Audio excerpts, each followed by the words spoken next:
thanks to globalist U.S. Senator John McCain and two other big government-loving so-called Republicans in name only, also known as RINOs. The Democrats' deeply unpopular Obamacare scheme that swept GOP lawmakers into office across America remains firmly in place.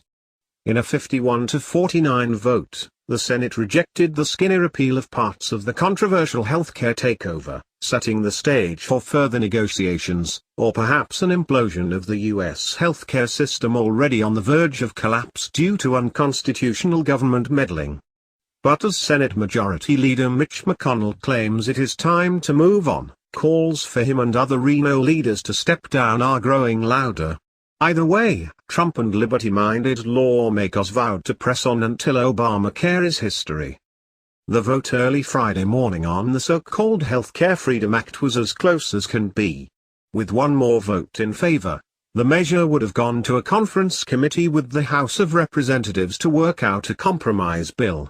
But due to 48 Democrats and McCain, who had earlier supported repeal, along with liberal Republican Senators Susan Collins of Maine and Lisa Murkowski of Alaska, the effort was defeated, for now. This is clearly a disappointing moment from skyrocketing costs to plummeting choices and collapsing markets, McConnell said. Our constituents have suffered through an awful lot under Obamacare. We thought they deserved better. It's why I and many of my colleagues did as we promised and voted to repeal this failed law. In a statement, McCain, apparently dishonestly, claimed he still supported repealing Obamacare. While the amendment would have repealed some of Obamacare's most burdensome regulations, it offered no replacement to actually reform our healthcare system, complained McCain, without noting that the Constitution he swore to uphold grants no federal powers to actually reform our healthcare system. We should not make the mistakes of the past that has led to Obamacare's collapse, including in my home state of Arizona where premiums are skyrocketing and healthcare providers are fleeing the marketplace. We must now return to the correct way of legislating and send the bill back to committee. Anti-GOP fanatics who days earlier were cheering McCain's cancer celebrated him as a hero for the vote. More than a few big government Republicans and Democrats have complained that if Obamacare is repealed, millions of Americans would no longer buy Obama-approved health insurance.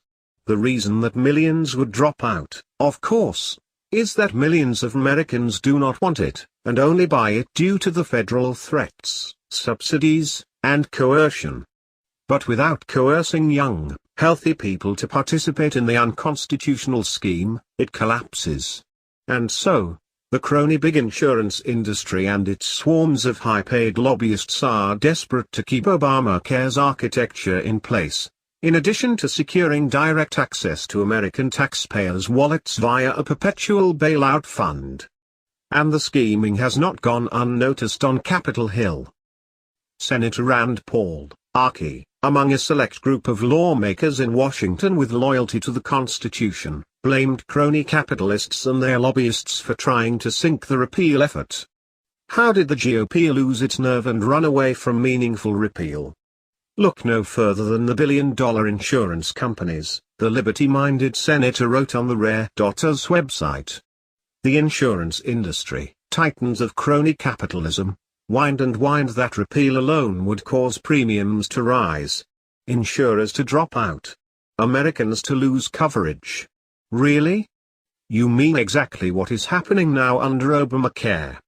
In fact, because the repeal failed, Paul said the same thing would continue happening. Premiums will skyrocket, insurers will jump ship, and Americans will have less choices. But the insurance companies circling DC like vultures are not done yet. What did the insurance companies want? Well, your money of course, Paul explained. It, apparently, is not enough to gouge us with the doubling of premiums. The insurance companies also lobbied, and lobbied hard, for a giant insurance bailout superfund. And, with compliant big government Republicans, they finally porked it up to nearly $300 billion. Obscene. The GOP pork fest offered to exchange Medicaid dollars for insurance profits. No wonder the bill had a 20% approval by the public. While the clean repeal Paul supported was not perfect, it would have at least forced action on rolling back the damage wrought by Obamacare. Instead, the healthcare crisis will continue, and big government Republicans will work with Democrats to foist upon America more federal intervention into what should be a very private and personal matter. Libertarian enthusiasts and optimists will hope that technology and disruptive Uber-like forces will surmount the grip of Poles who lack sufficient confidence in what made America great. Freedom of choice unfettered and unchained, Paul concluded. We can only hope so. Senator Ted Cruz, Republican Texas, another of one Congress constitutionally minded lawmakers, was similarly fuming at the Senate's failure. I sadly feel a great many Americans will feel betrayed, that they were lied to, and that sentiment will not be unjustified, said Cruz, a leading champion of getting rid of Obamacare, after the Friday morning vote. You cannot campaign against Obamacare and then vote for Obamacare. President Trump, who made repealing and replacing the unpopular Obamacare a centerpiece of his successful campaign, was also furious, saying 3 Republicans and 48 Democrats let the American people down. As I said from the beginning, let Obamacare implode, then deal, Trump wrote on Twitter, calling for an overhaul of Senate rules to facilitate getting rid of the scheme. If Republicans are going to pass great future legislation in the Senate, they must immediately go to a 51-vote majority, not senseless 60. Multiple sources reported that Trump remains determined to deliver on getting rid of Obamacare, and negotiations are apparently ongoing. A number of lawmakers have also joined the bandwagon on reforming Senate rules. House Speaker Paul Ryan, Republican Wisconsin, a RINO who has repeatedly betrayed conservatives on everything from education to healthcare, also called for the Senate to continue working on a repeal and replace effort to undo Obamacare. We were sent to Washington to fulfill the pledges we made to our constituents. While the House delivered a bill to repeal and replace Obamacare, unfortunately the Senate was unable to reach a consensus, Ryan said in a misleading statement that did not point out how much of Obamacare was kept in place under his phony House repeal bill. I am disappointed and frustrated, but we should not give up. I encourage the Senate to continue working toward a real solution that keeps our promise. The House, of course, will have to go back to the drawing board, too, if the GOP's promises are going to be kept.